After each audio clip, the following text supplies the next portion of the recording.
Card वाले बाबा के channel पे दोस्तों आप सभी का बहुत बहुत वेलकम। आरबीआई ने काफ़ी चेंजेस किए हैं क्रेडिट कार्ड के नियमों को लेकर और 1 जुलाई 2022 से काफ़ी चेंज आने वाला है रूल और रेगुलेशन क्रेडिट कार्ड के लिए, और वो बेसिकली कस्टमर के लिए ज़्यादा फ्रेंडली है। तो ये वीडियो को एंड तक देखिएगा। अगर आपके पास एक क्रेडिट कार्ड है या दो क्रेडिट कार्ड है, ये इन्फॉर्मेशन बहुत ज़्यादा इंपॉर्टेंट है। तो आइए शुरुआत करते हैं। तो होता क्या था दोस्तों, जब बैंक हमें क्रेडिट कार्ड देती थी तो वो बिलिंग साइकिल अपने हिसाब से दिया करती थी। अब ऐसा नहीं होगा। आप बैंक को कह सकते हो कि आपको आपका बिल कौन से साइकिल में चाहिए या किस डेट पे जनरेट होना चाहिए। कई बार किन लोगों का सैलरी जो है फर्स्ट को आता है, किसी का फिफ्थ को आता है, किसी को 10th को आता है, तो लोगों को पेमेंट करने में अपने क्रेडिट कार्ड को दिक्कत होती थी। अब ऐसा नहीं है। आप बैंक से फ़ोन करके, एक कार्ड हो या दो कार्ड हो, आप बैंक से बात कर सकते हो और अपनी बिलिंग साइकिल बहुत आसानी से चेंज कर सकते हो।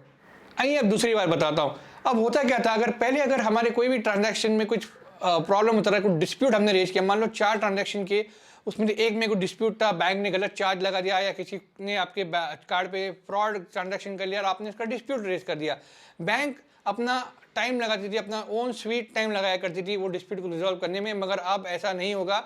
बैंक को 3 दिन के अंदर आपका डिस्प्यूट रिजॉल्व करना पड़ेगा। अगर वो ऐसा नहीं करती है तो आरबीआई उनको पेनलाइज करेंगी और उनके ऊपर बैंक को उस पर फाइन भरना पड़ेगा, और जो आपका ट्रांजैक्शन डिस्प्यूट में है उस पर आपको कोई चार्ज नहीं लगेगा जब तक बैंक उस डिस्प्यूट को रिजॉल्व नहीं कर देती। आइए बढ़ते अब तीसरे पॉइंट की ओर। दोस्तों कई बार मुझे कंप्लेन लोगों ने ऐसा की है या बताया है कि बैंक क्या कर रही है कि बिना उनके कंसर्न के या उनसे पूछे उन्हें क्रेडिट कार्ड भेज रही है जस्ट बिकॉज उनका स्कोर अच्छा है, जबकि उन्होंने अप्लाई भी नहीं किया, और ये बहुत लोगों के साथ होता है। इसके आगे बैंक ऐसा नहीं कर सकता जब तक वो आपसे रिटन कंसेंट या आपका परमिशन नहीं ले लेती। आपको क्रेडिट कार्ड इशू नहीं होगा तो आपको पता चलेगा कि बैंक ने आपको फ़ोन किया, आपसे परमिशन ली गई, आपने परमिशन दी नहीं दी वो आपके ऊपर है। अगर आपने दिए तो कार्ड आएगा, अगर नहीं दिए तो कार्ड नहीं आएगा। इससे आपके सिबिल स्कोर पे कोई भी इंपैक्ट नहीं होगा, और ये बहुत ही इंपॉर्टेंट चेंज है।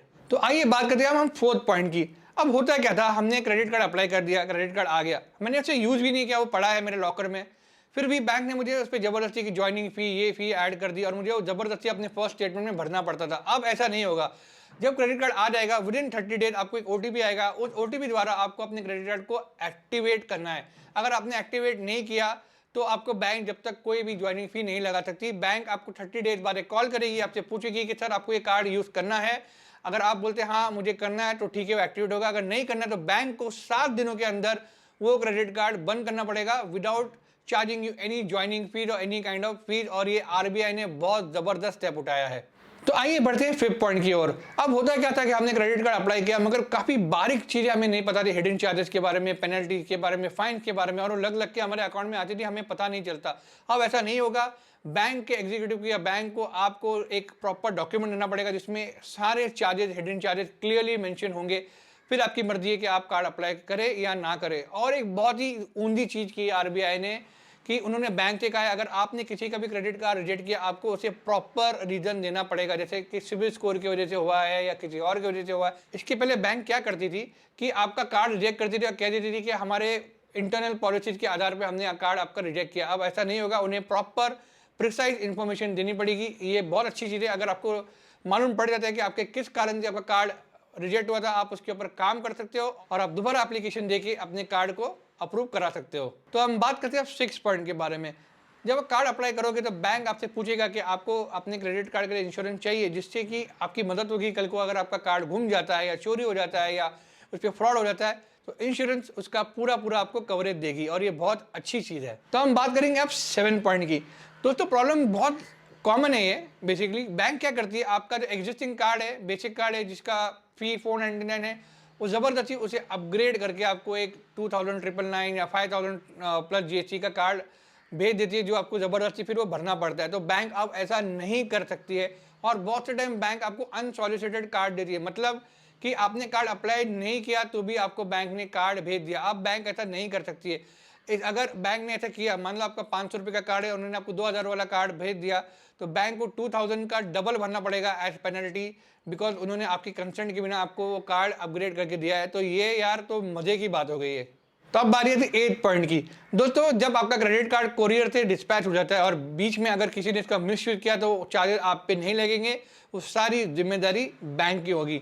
इसी के साथ हमारा 9वां पॉइंट आता है कि जब हम किसी क्रेडिट कार्ड को क्लोज करना चाहते हैं तो बैंक नहीं चाहती कि कस्टमर जाए, तो बैंक काफ़ी डिले करती है, ये बहाना वो बहाना, 30 दिन 45 दिन 40 दिन, कभी तो बैंक क्रेडिट कार्ड क्लोज नहीं करती। मगर अब से ऐसा नहीं होगा। अगर आपने आपका कार्ड का पूरा ड्यू भर दिया है, नील कर दिया है, तो बैंक को आपका कार्ड 7 दिनों के अंदर बंद करना पड़ेगा। अगर उन्होंने ऐसा नहीं किया तो पर डे बैंक को 500 रुपीज़ का पेनल्टी लगेगा, जो आपके क्रेडिट कार्ड के अकाउंट में जमा हो जाएगा। तो ये बहुत मस्त अपडेट है दोस्तों, बिकॉज कई लोग इस बात से बहुत परेशान है कि बैंक उनका कार्ड बंद नहीं कर रही है, उन्हें फालतू में चार्जेस लगाई जा रही है। अब ऐसा नहीं होगा। तो ये बहुत स्ट्रिक्ट एक्शन आरबीआई ने लिया और मैं सही में आरबीआई को इस बात पे बहुत बहुत धन्यवाद देता हूँ। तो दोस्तों अब बात आ गई है 10 पॉइंट की, जो सबसे ज़्यादा इंपॉर्टेंट है। अब होता क्या था कि आपने क्रेडिट कार्ड अप्लाई किया, आपका कार्ड आ गया, आपने इसको यूज़ किया नहीं किया, इमीडिएटली बैंक क्रेडिट ब्यूरो यानी सिबिल, सीआरआईएफ, एक्सपीरियन, इक्विफैक्स को ये रिपोर्ट कर देती थी कि इसका कार्ड हमने इशू किया है, इसका इतना लिमिट है, और आपका कार्ड का जो है रिपोर्टिंग सिबिल में हो जाता है, यानी वो एक हार्ड इंक्वायरी के तौर पे रिपोर्ट हो जाता। मगर अब ऐसा नहीं होगा। जब आपका कार्ड आएगा और आपने उसको एक्टिवेट जब तक आपने नहीं किया, जब तक वो सिबिल या किसी भी क्रेडिट ब्यूरो में रिपोर्ट नहीं हो सकता, और ये आपके सिबिल के लिए बहुत अच्छा है। कई बार हम जल्दबाजी में कार्ड अप्लाई कर देते हैं, फिर हम सोचते हैं यार मुझे कार्ड नहीं चाहिए, मगर जब तक आपका क्रेडिट ब्यूरो में आपकी बैंक ने उसे रिपोर्ट कर दिया है तो आपके क्रेडिट के जो यूजेज में है वो कार्ड ऐड हो गया है। तो अब से ये ऐसा नहीं होगा, और ये बहुत इंपॉर्टेंट चीज़ थी जो मैं चाहता कि आरबीआई इसे इम्प्लीमेंट कर दे, और ये अब इम्प्लीमेंट हो गया है। तो दोस्तों उम्मीद है आपको ये वीडियो बहुत पसंद आई होगी, आपको काफ़ी इन्फॉर्मेशन मिली है कि क्रेडिट कार्ड के रूल और रेगुलेशन किस तरह चेंज होने वाले हैं आगे जाके। चैनल को सब्सक्राइब कर देना जाते जाते, और ये वीडियो ज़रूर देखना जिसमें मैंने बताया आपको कि 4 तरीके के क्रेडिट ब्यूरो है, सिबिल अकेला नहीं है। तो ये वीडियो भी आपके लिए देखना उतना ही इम्पोर्टेंट है।